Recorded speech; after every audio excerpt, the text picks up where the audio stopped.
tapi nyaring bunyinya berita. Sembahyang palingnya mendengar orang baca berita dalam TV. Nah itu sangat sulit kita untuk khusyuk sembahyang. Kenapa? Karena tarikan dari luar ini membawa geritik hati kita.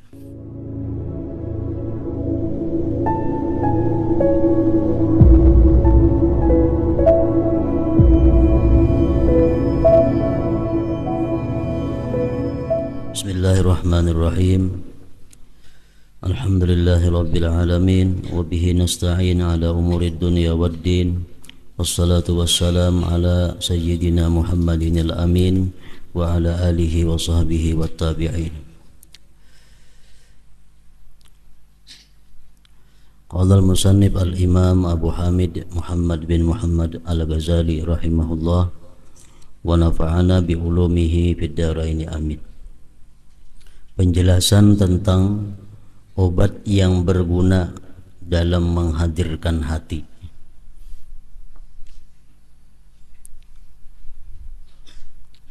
Cara-cara untuk bisa menghadirkan hati di dalam salat. Ketahuilah bahwasanya orang mukmin, orang yang beriman itu pastilah mengagungkan Allah Azza wa Jalla. Orang beriman pasti mengagungkan Allah Azza wa Jalla. Takut kepadanya pasti. Mengharapkan kepadanya dan malu dari kelalaiannya, kesalahannya. Ia seorang beriman tadi tidak terlepas dari keadaan-keadaan ini setelah ia beriman. Malu kepada Allah, takut kepada Allah, mengagungkan Allah. Meskipun kekuatannya itu dengan kadar kekuatan keyakinannya. Antara satu dengan yang lain kada sama takutnya kepada Allah Subhanahu wa taala. Antara pulan dengan pulan yang lain kada sama malunya kepada Allah Subhanahu wa taala. Kada sama ta'zimnya kepada Allah Subhanahu wa taala. Karena itu sangat tergantung dengan kekuatan yakin yang ada di dalam hati. Keterlepasannya dari keadaan-keadaan ini dalam salatnya itu tidak ada sebab baginya kecuali terpecah-pecahnya pikiran, keterbagian geritik hati, gaib tidak hadirnya hati dari munajat, dan lalai dari salat. Padahal kita mengagungkan Allah, padahal kita takut kepada Allah, kita malu kepada Allah. Tapi sifat-sifat itu kenapa di dalam sembahyang tidak hadir? Sifat-sifat itu dalam sembahyang kada ada wujud di dalam hati kita. Padahal kita kalau ditanya malu kepada Allah, malu. Takut kepada Allah, takut. Mengagungkan Allah, mengagungkan Allah. Tapi kenapa dalam sembahyang kada ada muncul sifat-sifat itu? Nah sebabnya adalah karena terpecahnya pikiran, bermacam-macamnya geritik hati. Hati tidak merasa bahwa sedang munajat kepada Allah. Hati tidak merasa dalam keadaan salat. Nah itu sebabnya yang membuat kita kehilangan sifat-sifat tadi di dalam sembahyang. Tidaklah melalaikan salat, melainkan geritik-geritik hati yang datang dan menyibukkan. Waktu takbiratul ihram, Allahu Akbar, bagus kita hati sadar bahwa aku sembahyang fardu zuhur menghadap kiblat 4 rakaat karena Allah Ta'ala. Waktu Allahu Akbar. Nah sesudah itu datang geritik hati macam-macam. Itulah yang memecah konsentrasi kita, yang memecah pikiran kita, sehingga kita lupa bahwa kita berada dalam munajat, lupa kita berada dalam salat. Padahal Allahu Akbarnya sudah bagus. Maka obat dalam menghadirkan hati adalah menolak geritik-geritik hati itu. Supaya hati bisa hadir, supaya sifat-sifat takut, malu, takzim tadi ada dalam hati waktu salat, maka jalannya adalah menolak, menghilangkan geritik-geritik hati itu. Dan sesuatu itu tidaklah tertolak melainkan dengan menolak sebabnya. Geritik hati yang datang kepada kita silih berganti, kada bisa kita hilangkan kalau kita kada menghilangkan sebabnya, kenapa timbul geritik hati itu.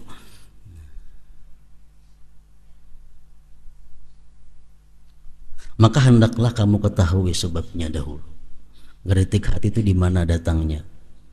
Nah, bila kita kau menghilangkan datangnya ke sumber geritik hati, otomatis geritik hati hilang.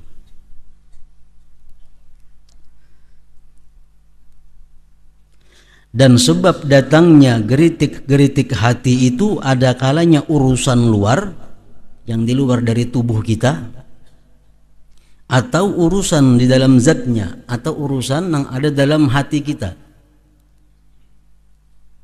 secara batin.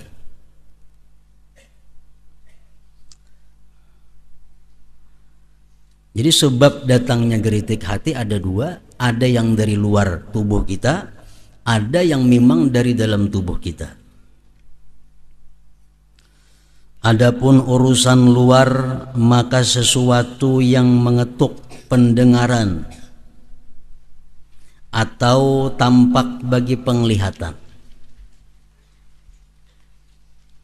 Sesungguhnya hal itu kadang-kadang menyambar keinginan sehingga ia mengikutinya dan ia melakukan sesuatu padanya.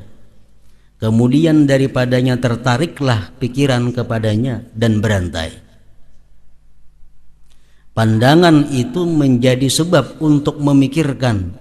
Kemudian sebagian pikiran-pikiran itu menjadi sebab bagi yang lain. Kita sembahyang umpamanya. Sembahyang diintang TV. TV nyaring bunyinya berita.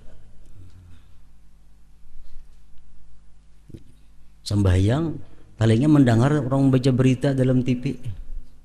Nah, itu sangat sulit kita untuk khusyuk sembahyang. Kenapa? Karena tarikan dari luar ini membawa geritik hati kita. Nah, itu artinya sebab timbulnya geritik dari luar tubuh kita. Atau kita sembahyang di hadapan sesuatu yang ramai, di hadapan sesuatu yang lalu lalang, atau di hadapan gambar-gambar macam-macam. Nah, kita melihat gambar-gambar itu menimbulkan geritik hati. Nah, itu ngarannya penyebab geritik hatinya datang dari luar. Nah, itu kalau kita biarkan berantai, kayaknya panjang jadinya geritik itu, sambung menyambung.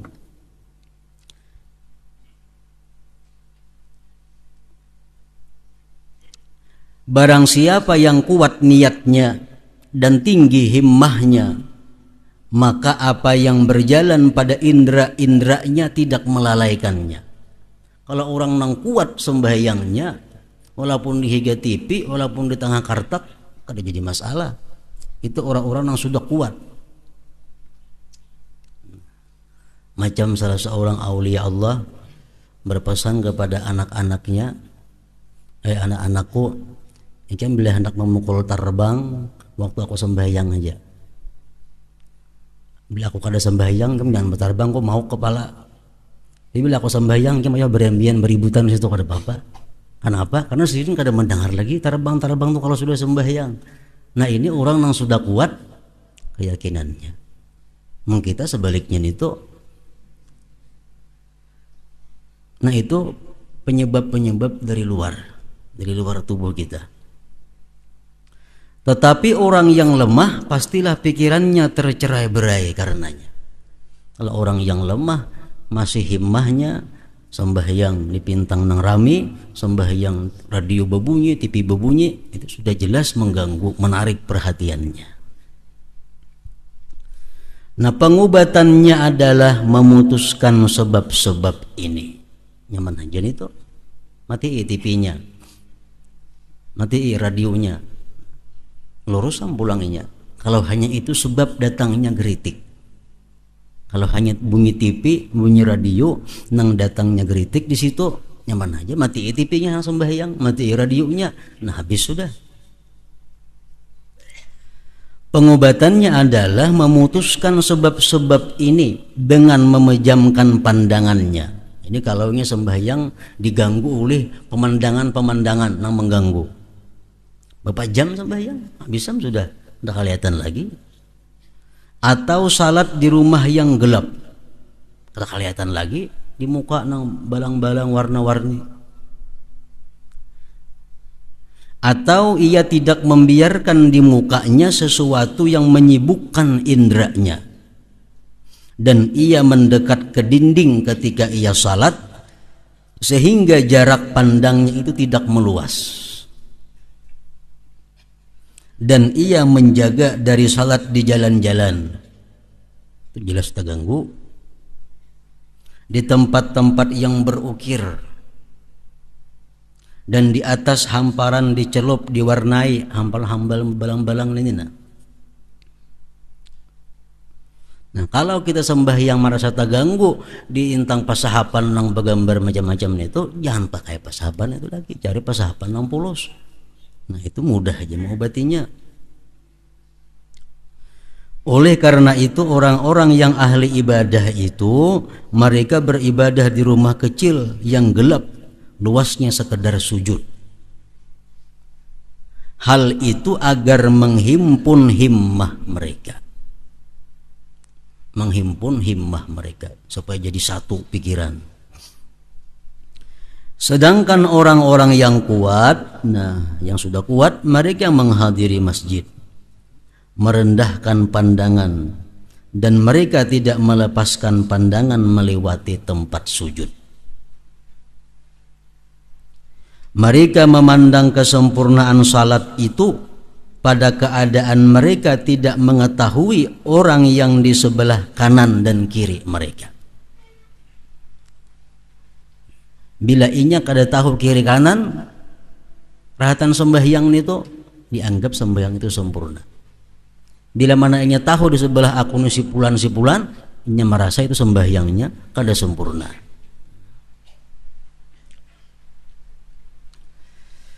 Ibnu Umar radhiyallahu anhuma tidak membiarkan mushaf dan pedang di tempat salat, melainkan diambilnya, dan tidak tulisan melainkan dihapusnya. Jadi Ibnu Umar kalau hendak sembahyang di muka itu ada pedang atau ada Quran, sidin jauhkan, atau ada tulisan-tulisan, sidin hapus, supaya jangan mengganggu pikiran.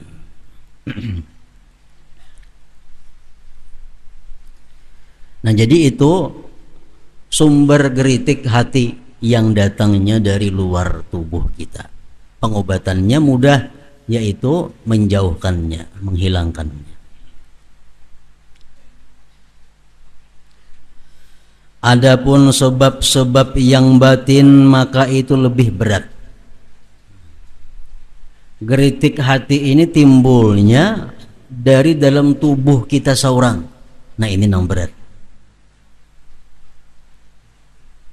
Geritik hati timbulnya bukan karena mendengar suara-suara, bukan karena melihat warna-warni, tapi geritik hati timbul karena dalam hati seorang.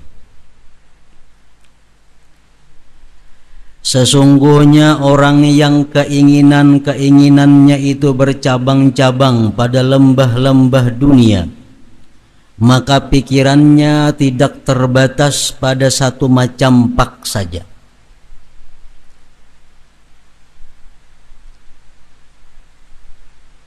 Tetapi selalu pikirannya terbang dari satu sisi ke sisi yang lain. Sedangkan memejamkan matanya tidak berguna baginya, karena sesungguhnya apa yang terdapat di dalam hatinya itu adalah termasuk satu sisi yang cukup menyibukkan. Nah, ini orang nang hatinya ini banyak benar cabang-cabang dunia. Memikirkan itu, memikirkan ini, memikirkan toko itu, jualan ini, pekerjaan itu. Nah, kalau macam itu Bapak jam sembahyang kada menambah kehusuan. Kenapa? Karena kada mampan Bapak jam. Karena menyibukkan hatinya bukan karena matanya, tapi karena ada di dalam hatinya. Ini jalannya adalah dengan mengembalikan nafsu secara paksa.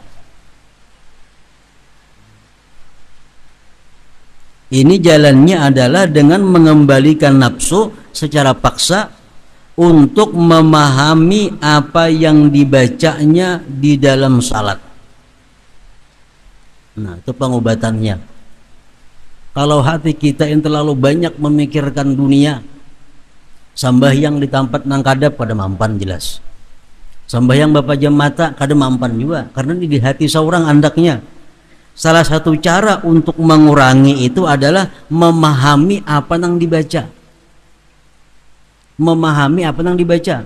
Nah, itu mengurangi geritik-geritik hati yang bercabang-cabang. Jadi kita membaca Bismillahirrahmanirrahim di dalam hati kita dengan nama Allah Maha Pengasih Penyayang. Alhamdulillahirabbil alamin. Dalam hati segala puji bagi Allah Tuhan semesta alam. Nah, menguranginya dengan cara memahami apa yang dibaca dan menyibukkannya dari selainnya dan membantunya untuk itu adalah ia mempersiapkannya sebelum takbiratul ihram dengan memperbaharui pada dirinya akan ingat akhirat, tempat munajat dan bahaya makam di hadapan Allah yang maha suci, karena dialah yang melihat.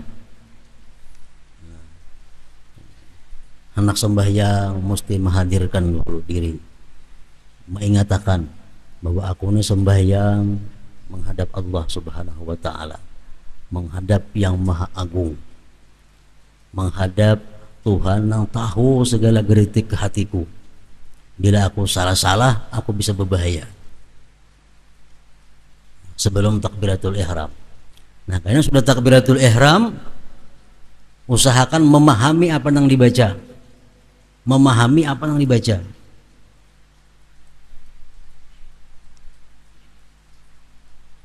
Dan ia mengusungkan hatinya dari sesuatu yang menjadi perhatiannya sebelum takbiratul ihram untuk salat.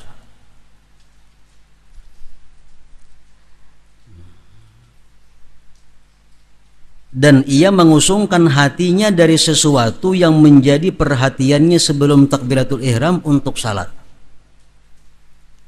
Jadi apa yang menyita pikiran kita sebelum salat dibirisakan. Umpamanya rahatan bermasak, jangan sembahyang dulu, masakakan dulu nasi. Rahatan menjerang banyu, kayaknya manggurak pas orang sembahyang, gelabak-gelabak dijirat banyu. Dirisakan itu, hendak bekami dirisakan supaya kosong hati daripada hal-hal yang menyibukkan kita sebelum sembahyang.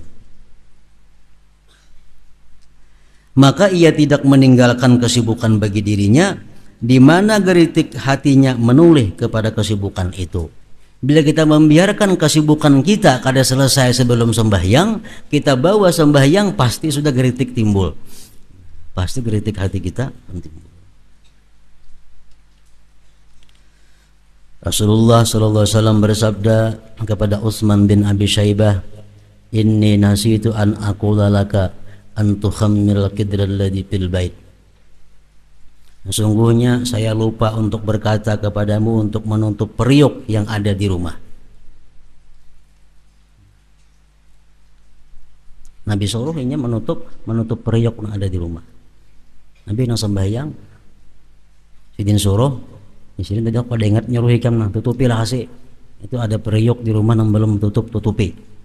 Karena sembahyang agak nangan panci bebukaan tadi berusia ada kucing makan habisan udah kau makan lagi gini aku nih nah timbul geritik. Nah jadi banyu-banyu tutupi, iwak tutupi, nasi tutupi supaya jangan ada timbul geritik itu. Sesungguhnya tidak seyogianya ada sesuatu di rumah yang menyibukkan manusia pada salat mereka. Ini adalah jalan menenangkan pikiran. Hendak sembahyang, hadirkan dahulu hati bujur-bujur. Hanya di samping sudah menyelesaikan yang mendesak, menyelesaikan hal-hal yang bisa mengganggu, takbiratul ihram, memahami apa yang dibaca, itu salah satu obat untuk supaya bisa khusyuk. Ini adalah jalan menenangkan pikiran. Jika gejolak-gejolak pikirannya itu tidak tenang dengan obat yang menenangkan ini, sudah nak sembahyang ingatakan di siratal mustaqim berdiri. Semua nanti rumah sudah simpun semuaan. Takbiratul ihram baik. Makna Fatihah sudah belajar, paham arti Fatihah. Arti-arti surah-surah sudah dipaham, sudah. Sembahyang tatap hati liar ke situ kemari. Dan sudah berusaha. Nah, kalau macam itu halnya kada mampan juga cara nang macam ini, maka tidak menyelamatkannya kecuali obat cuci perut, garam Inggris dan sebagainya, becahar maka.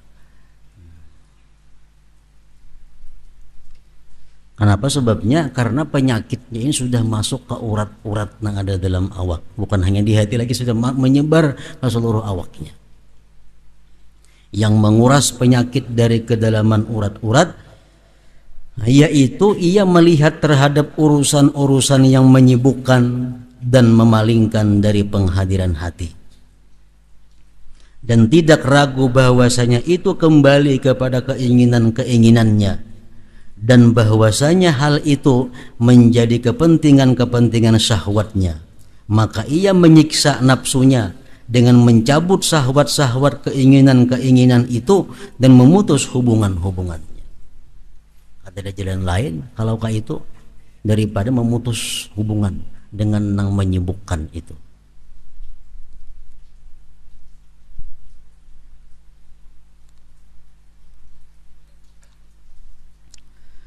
Setiap apa yang menyibukkannya, mengapa karena menyibukkan kita sembahyang, mengapa karena membuat kita lingah sembahyang, memikirkan itu aja sampai terbawa sembahyang.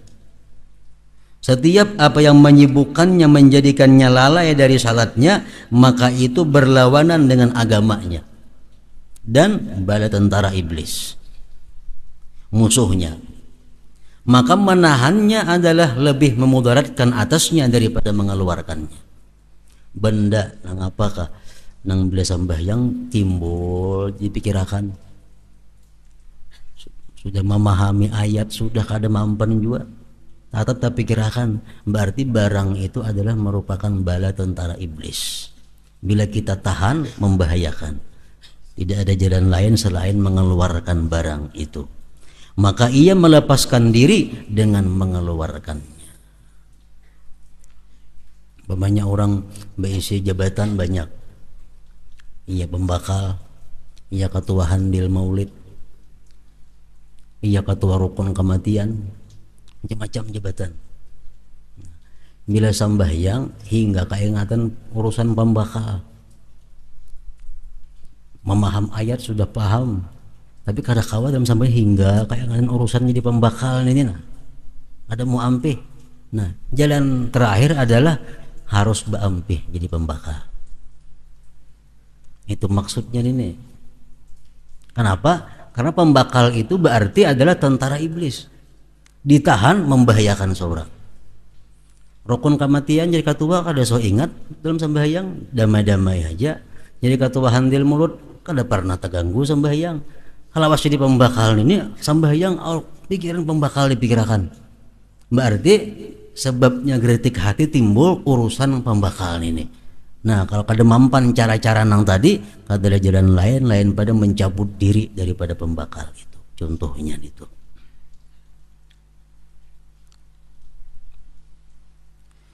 Sebagaimana diriwayatkan bahwasanya Rasulullah Shallallahu Alaihi Wasallam ketika beliau memakai pakaian hitam bersegi empat yang diberi oleh Abu Jaham, pakaian itu ada lukisannya. Beliau salat dengannya, dan setelah salat beliau melepasnya. Beliau sallallahu alaihi wasallam bersabda, "Idhabu biha ila Abi Jahmin fa innaha alhatni anifan an salati wa'tuni bi ambajaniyati Abi Jahmin." Artinya, bawalah itu kepada Abu Jaham karena pakaian itu tadi melalaikan aku dari salatku, dan bawalah kepadaku selimut Abu Jaham.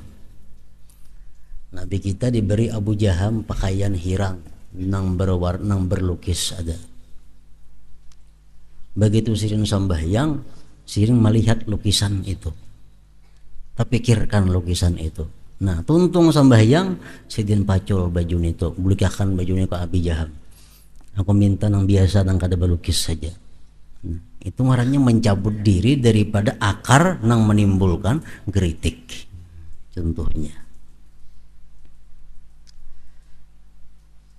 Dan Rasulullah sallallahu alaihi wasallam menyuruh untuk memperbaiki tali sandalnya. Kemudian dalam salat beliau memandang kepadanya karena tali sandal itu baru. Maka beliau menyuruh untuk melepas tali sandal tadi daripadanya dan agar mengembalikan tali sandal yang dahulu yang rusak. Kenapa? Karena tali sandal ini sumber datangnya geritik hati.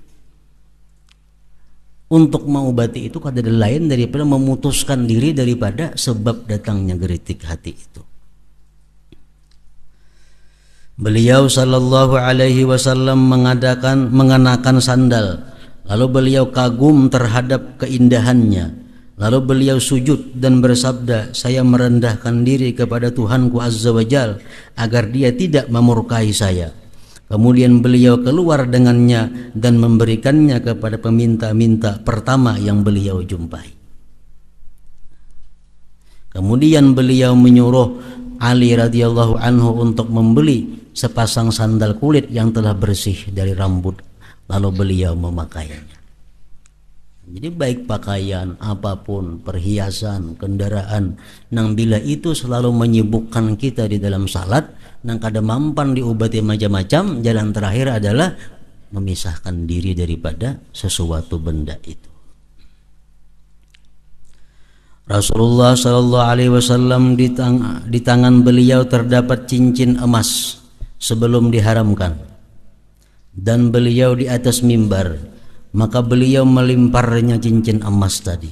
Beliau bersabda, "Ini cincin menyibukkan saya, sekali pandang kepadanya dan sekali pandang kepada kalian."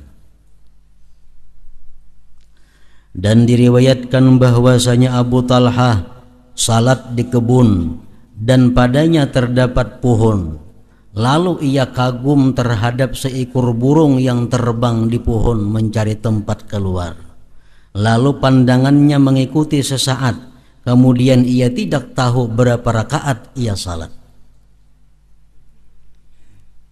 Sembahyang di kabun, banyak pohon-pohon di kabun itu. Ada burung bagus, nah pas cangang ke burung, cangangi burung rahatan sembahyang. Kepentingannya berapa rakaat aku nih sembahyang sudah diingat lagi, karena disibukkan oleh burung nang terbang tadi. Terbang di kebun. Lalu ia sebutkan kepada Rasulullah sallallahu alaihi wasallam mengenai cobaan yang menimpanya. Kemudian ia berkata, "Wahai Rasulullah, kebun itu saya sedekahkan, maka letakkanlah di mana kamu kehendaki." Kenapa? Karena gara-gara kebun tadi aku sembahyang kok kali ingat lagi rakaat berapa jumlahnya. Jadi kebun itu diberikan oleh Rasulullah untuk kaum muslimin. Dari seorang laki-laki lain bahwasanya ia salat di kebunnya, sedangkan pohon kurma buahnya lebat. Lalu ia melihat kepadanya dan kagum. Ia tidak mengetahui berapa rakaat ia salat. Maitihi pohon kurma berbuah lebat, pohon kurma, oh, bagusnya pohon kurma berbuat lebat. Akhirnya sembahyang kali ingat rakaatnya berapa. Maka hal itu disebutkannya kepada Utsman radhiyallahu anhu dan ia berkata, "Dia adalah sedekah. Maka letakkanlah di jalan Allah Azza wa Jal." Lalu Utsman menjualnya dengan harga 50.000. Mereka melakukan hal itu karena memutuskan asal pikiran. Sumber kritik di situ datangnya. dan sebagai kafarat, tebusan bagi kekurangan salat. Tebusannya yaitu ini adalah obat yang mencegah asal penyakit itu, dan obat lainnya tidak berguna lagi. Kalau obat lain sudah macam-macam kada berguna, jalan terakhir harus menjauhkan diri daripada sumber penyakit itu. Adapun kelembutan yang telah kami sebutkan dengan menenangkan dan mengembalikan kepada pemahaman zikir, pemahaman membaca Quran dalam sembahyang, maka itu berguna pada syahwat yang lemah dan keinginan-keinginan yang tidak menyibukkan kecuali pinggir-pinggir hati. Nang mampan lawan memaham ayat. Ayat ini baca arti di hati, ini baca arti. Nah itu kita kawa macam itu. Amun cinta kita kepada dunia, cinta yang lemah. Kalau kita cinta kepada dunia, cinta nang berat, macam itu pun kita kada kawa juga. Dua ayat kena paham, hilang pula ayat nang ketiga.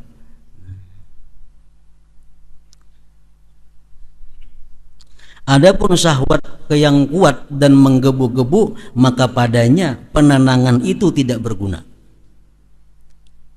Tetapi selalulah kamu menariknya dan ia menarikmu. Kemudian ia mengalahkanmu, dan habislah seluruh salatmu dengan kesibukan tarik-menarik itu. Perumpamaannya adalah seorang laki-laki di bawah pohon, di mana ia ingin menjernihkan pikirannya.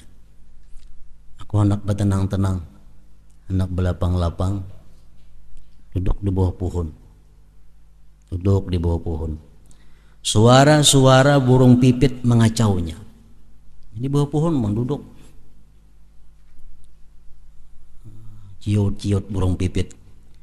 Ia selalu menerbangkan, mengusirnya dengan kayu di tangannya. Nak bertanang bang, dihalau pipit tadi, bukahan inya, dan ia kembali kepada pikirannya. Pipitnya berjauhan, tenang pulang. Nengaran pohon tu rumahnya pipit, maka kembalilah burung-burung pipit itu, datangan pulang inya.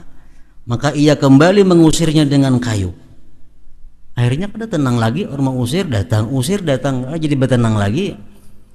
Nah, sesungguhnya ini adalah tawanan unta yang diberi minum, tidak selesai-selesai dan tidak terputus. Jika kamu menghendaki selamat, maka potonglah pohon itu. Hendak tenang, tabang pohonnya, pipitnya berjauhan sama lagi situ besaranginya. Karena sumber pipit itu pohon itu. Nah itu perumpamaan sesuatu yang menyibukkan pikiran kita di dalam salat.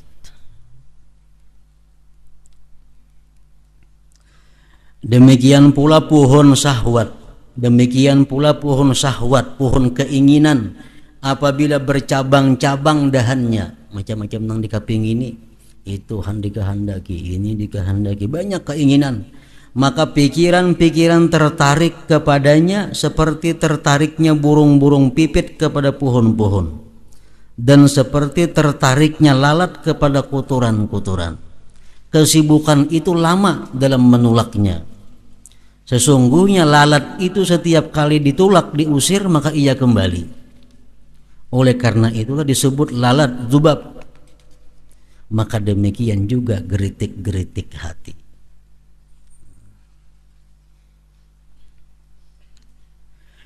Syahwat-syahwat itu banyak, dan sedikit sekali seorang hamba kosong daripadanya. Dan itu dihimpun oleh satu pokok, yaitu cinta dunia. Itu cinta dunia adalah pangkal setiap kesalahan, dasar setiap kekurangan, dan sumber setiap kerusakan. Barang siapa yang batinnya mengandung cinta dunia, sehingga ia condong kepada sesuatu daripadanya, tidak untuk mengambil bekal dan pertolongan daripadanya ke akhirat, maka janganlah ia berharap untuk jernih baginya kelezatan munajat dalam salatnya. kalau kita mencintai dunia selain dunia nang jadi bekal ke akhirat, kita cintai dunia itu, maka jangan berharap kita bisa khusyuk di dalam sembahyang itu. Pasti pikiran kita tertarik kepada sesuatu yang kita cintai tadi. Keinginan seseorang itu bersama penyejuk matanya. Keinginan kita kepada sesuatu yang menyenangkan hati kita. Keinginan kita kepada sesuatu yang membahagiakan kita. Jika penyejuk matanya, jika penyenang hatinya itu ada di dunia, maka pastilah ia berpaling kepadanya dunia.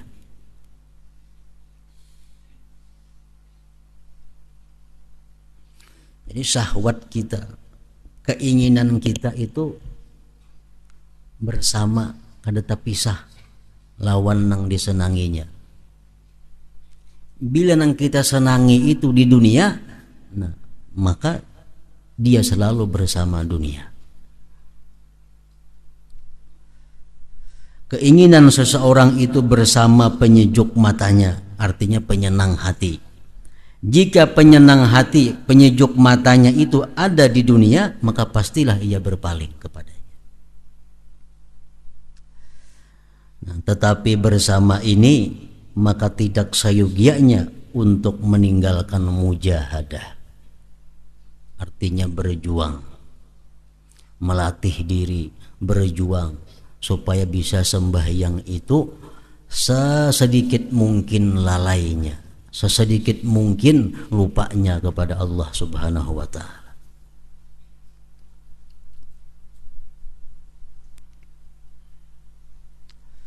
Mengembalikan hati kepada salat dan mensedikitkan sebab-sebab yang menyibukkan,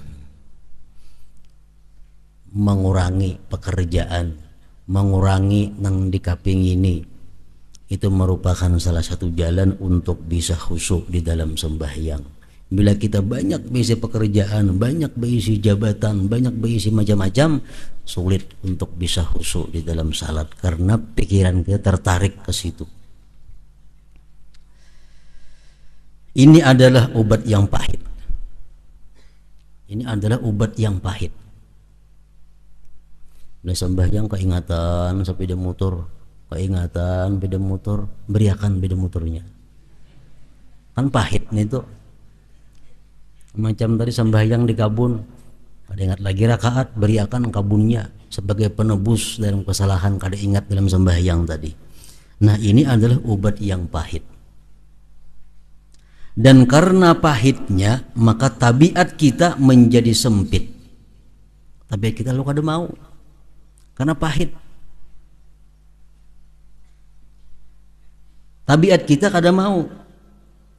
Dan penyakit itu tetap bertahan lama. Oleh karena kita kada mau obat itu, penyakit terus menerus sampai tua tetap kada menghusu sembahyang. Kenapa? Karena kada mau berobat, kada mau mengobati.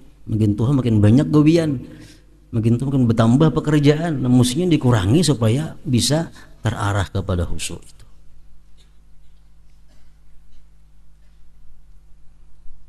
Dan penyakit itu menjadi pencegah,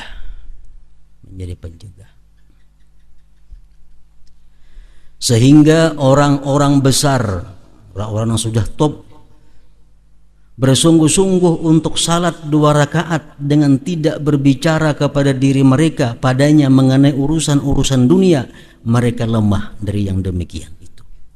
Orang-orang yang sudah hebat itu pun sembahyang 2 rakaat dari awal sampai akhir kada pernah lalai, kada sanggup juga.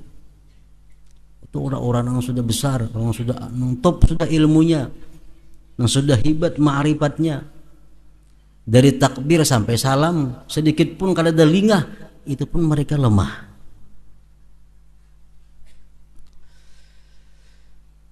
Bersungguh-sungguh untuk salat 2 rakaat dengan tidak berbicara kepada diri mereka padanya mengenai urusan-urusan dunia, mereka lemah. Urusan dunia itu bukan hanya urusan-urusan toko, bukan hanya urusan makan, bukan hanya urusan-urusan pakaian, bukan hanya urusan perhiasan. Termasuk dunia itu ada urusan-urusan yang di luar kada patut diingat dalam sembahyang.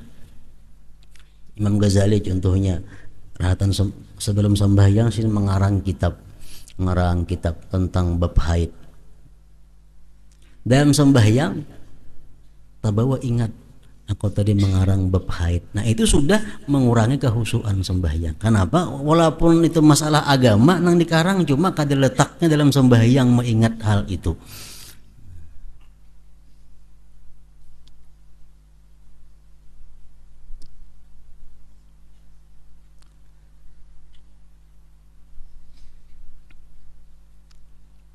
Kita pengajian ini adalah bagian akhirat, bagian daripada ibadah.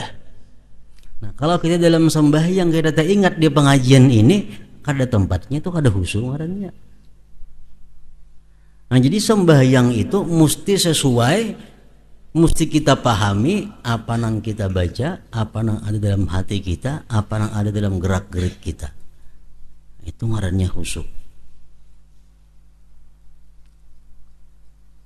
Sembahyang misal ingat kubur, lain khusyuk ngarannya itu. Mengingat kubur itu bagus, cuma bukan di sembahyang andaknya, bukan di sembahyang. Pengertian khusyuk dalam sembahyang itu adalah hadirnya hati bersama Allah Subhanahu wa taala di dalam salat. Makanya tadi orang-orang yang besar pun untuk 2 rakaat sembahyang itu bersih daripada urusan dunia, mereka lemah dari yang demikian itu. Jika demikian, maka tidak ada keinginan tamak bagi orang-orang yang seperti kita. Mungkin kita ada harapan kau 2 rakaat itu pol orang-orang besar aja kada kau apalagi macam kita. Kiranya lah selamat dari salat kita separuhnya, untung sudah. Separuh kita kawan yang bersih, hati kita hadir lawan Allah Ta'ala, separuh. Atau sepertiganya kah? 2/3 perayanya. Kiranya lah selamat dari salat kita separuhnya atau sepertiganya dari was-was, agar kita termasuk orang yang mencampur amal yang baik dan keburukan lain. Jadi kalau kita ada sembahyang itu ada khusyuknya, ada hadirnya hati walaupun sepertiga, nah sembahyang kita sudah bercampur antara nang baik lawan nang kada baik. Amun nang lalai sama sekali itu pol kada baiknya ngarannya.